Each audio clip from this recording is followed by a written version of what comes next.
Chapter 28. I'm standing in the middle of the room staring at nothing. I'm suddenly freezing. My hands, I think, are shaking. Or maybe it's my bones. Maybe my bones are shaking. I move mechanically, so slowly my mind still fuzzy.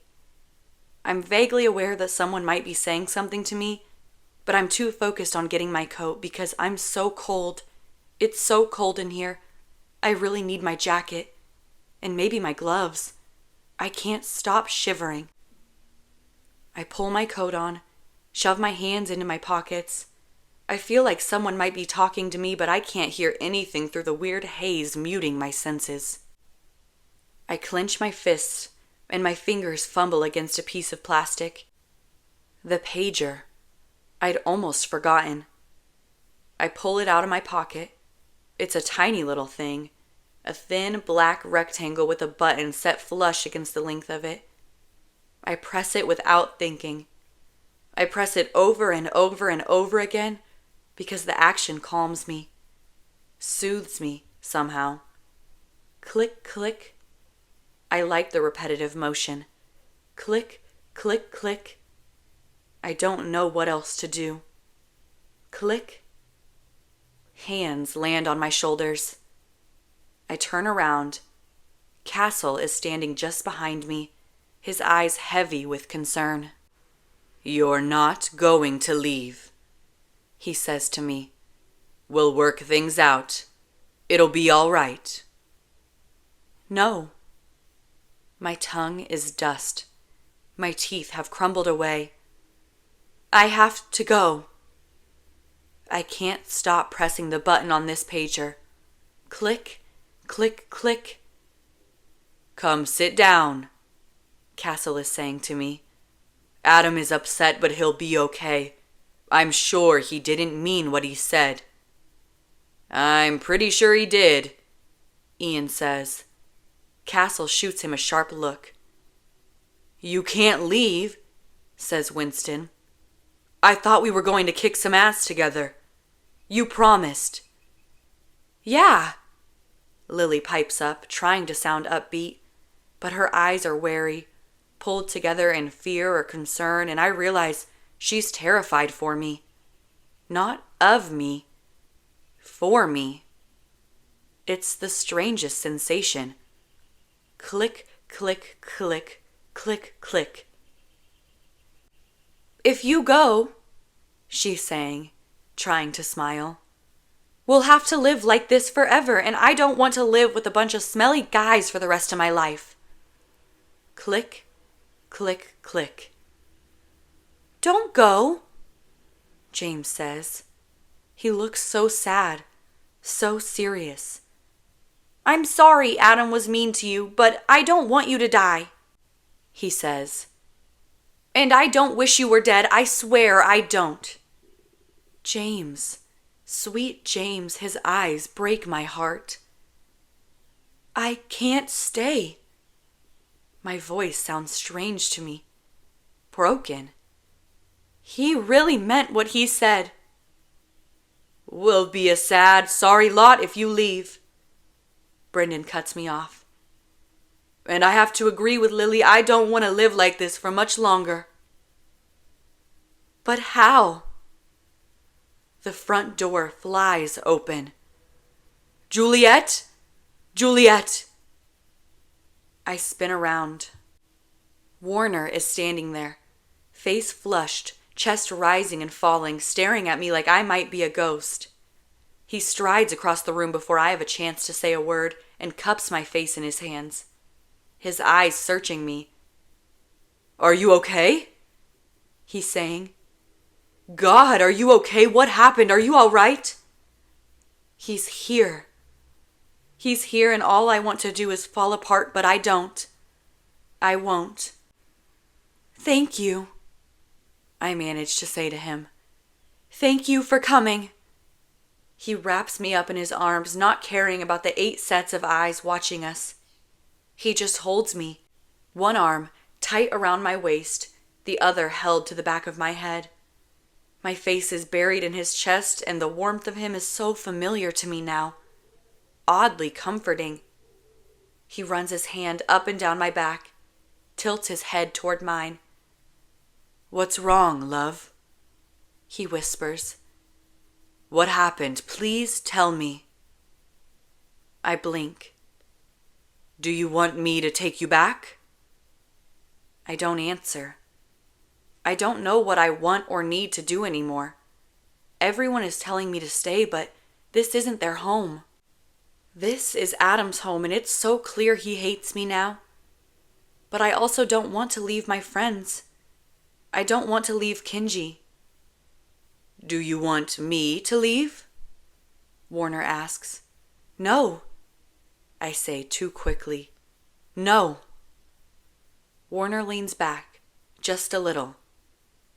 "Tell me what you want," he says desperately.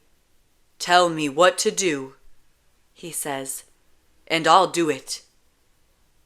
"This, by far, is the craziest shit I have ever seen," Kinji says. "I really never would have believed it, not in a million years." "It's like a soap opera," Ian nods, "but with worse acting." "I think it's kinda sweet," Winston says. I jerk back, half spinning around. Everyone is staring at us. Winston is the only one smiling. "What's going on?" Warner asks them. "Why does she look like she's about to cry?" No one answers. "Where's Kent?" Warner says, eyes narrowing as he reads their faces. "What did he do to her?" "He's out," Lily says. "He left a little bit ago." Warner's eyes darken as he processes the information. He turns to me. "Please tell me you don't want to stay here anymore." I drop my head into my hands. Everyone wants to help, to fight except for Adam, but they can't leave and I don't want to leave them behind. Warner sighs, closes his eyes. "Then stay," he says gently. "If that's what you want, stay here. I can always meet you." "I can't," I tell him. "I have to go. I'm not allowed to come back here again." "What?" Anger in and out of his eyes. "What do you mean you're not allowed?" "Adam doesn't want me to stay here anymore. I have to be gone before he gets back." Warner's jaw tightens. He stares at me for what feels like a century. I can almost see him thinking, his mind working at an impossible rate, to find a solution. "Okay," he finally says. "Okay." He exhales. "Kishimoto," he says all at once, never breaking eye contact with me. "Present, sir." Warner tries not to roll his eyes as he turns toward Kinji. "I will set up your group in my private training quarters on base. I will require a day to work out the details, but I will make sure you are granted easy access and clearance to enter the grounds upon arrival. You will make yourself and your team invisible and follow my lead. You are free to stay in these quarters until we are ready to proceed with the first stage of our plan." A pause. "Will this arrangement work for you?" Kinji actually looks disgusted. "Hell no." "Why not?" "You're going to lock us up in your private training quarters?" Kinji says, making air quotes with his fingers. "Why don't you just say you're going to put us in a cage and kill us slowly? You think I'm a moron? What reason would I have to believe that kind of shit?" "I will make sure you are fed well and regularly," Warner says by way of response. "Your accommodations will be simple, but they will not be simpler than this," he says, gesturing to the room. "The arrangement will provide us ample opportunity to meet and structure our next moves. You must know that you're putting everyone at risk by staying on unregulated territory. You and your friends will be safer with me." Why would you do that, though? Ian asks. Why would you want to help us and feed us and keep us alive? That doesn't make any sense. It doesn't need to make sense. Of course it does, Lily counters. Her eyes are hard, angry. We're not going to walk onto a military base just to get ourselves killed, she snaps. This could be some sick trick. Fine, Warner says. Fine what? Lily asks. Don't come. Oh, Lily blinks. Warner turns to Kenji. You are officially refusing my offer, then? Yeah, no thanks, Kenji says. Warner nods, looks at me. Should we get going? But, no! I'm panicking now, looking from Warner to Kenji and back to Warner again. I can't just leave. I can't just never see them again. I turn to Kenji. You're just going to stay here? I ask. And I'll never see you again? You can stay here with us. Kenji crosses his arms against his chest. You don't have to go. You know I can't stay, I tell him, angry and hurt. You know Adam meant what he said. He'll go crazy if he comes back and I'm still here. So you're just going to leave then? Kenji says sharply. You're going to walk away from all of us.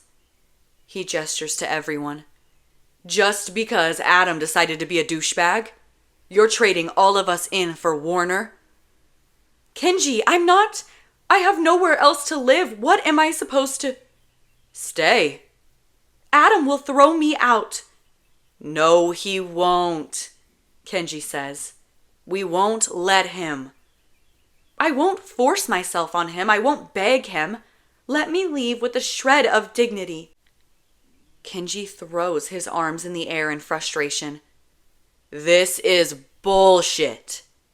Come with me, I say to him. Please, I want us to stay together. We can't, he says. We can't risk that, Jay. I don't know what's going on between you two, he says, gesturing between me and Warner. Maybe he really is different with you. I don't know, whatever, but I can't put all of our lives at risk based on emotions and an assumption. Maybe he cares about you, Kenji says. But he doesn't give a shit about the rest of us. He looks at Warner. Do you? Do I what? Warner asks. Do you care about any of us? About our survival, our well-being? No. Kenji almost laughs. Well, at least you're honest. My offer, however, still stands, and you're an idiot to refuse, Warner says. You'll all die out here, and you know that better than I do. We'll take our chances. No, I gasp. Kenji! It'll be all right, he says to me. His forehead is pinched, his eyes heavy. I'm sure we'll find a way to see each other one day. Do what you need to do. No, I'm trying to say. Trying to breathe, my lungs are swelling up and my heart is racing so fast I can hear it pounding in my ears. I'm feeling hot and cold and too hot, too cold, and all I can think is no, it wasn't supposed to happen like this. It wasn't all supposed to fall apart. Not again, not again. Warner grabs my arms. Please, he's saying, his voice urgent, panicked. Please don't do that, love. I need you to not do that. Damn it, Kenji! I explode, breaking away from Warner. Please, for the love of God, don't be an idiot. You have to come with me. I need you. I need some kind of guarantee, Jay. Kenji is pacing, hands in his hair. I can't just trust that everything is going to be all right. I turn on Warner, chest heaving, fist clench. Give them what they want. I don't care what it is, I say to him.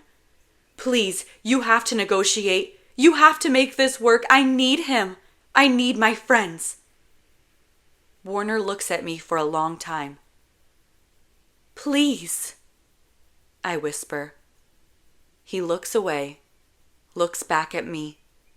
He finally meets Kenji's eyes, sighs. What do you want? I want a hot bath, I hear Winston say. And then he giggles. He actually giggles. 2 of my men are ill and injured, Kenji says, immediately switching gears. His voice is clipped, sharp, unfeeling. They need medical attention and medicine. We don't want to be monitored. We don't want a curfew. And we want to be able to eat more than the automat food. We want protein, fruits, vegetables, real meals. We want regular access to showers. We'll need new clothes. And we want to remain armed at all times. Warner is standing so still beside me I can hardly hear him breathing anymore. My head is pounding so hard and my heart is still racing in my chest, but I've calmed down enough that I'm able to breathe a little easier now. Warner glances down at me. He holds my gaze for just a moment before he closes his eyes, exhales a sharp breath, looks up. Fine, he says. Kenji is staring back at him. Wait, what? I will be back tomorrow at 1400 hours to guide you to your new quarters. Holy shit. Winston is bouncing on the couch. Holy shit, holy shit, holy shit. Do you have your things? Warner asks me. I nod. Good, he says. Let's go.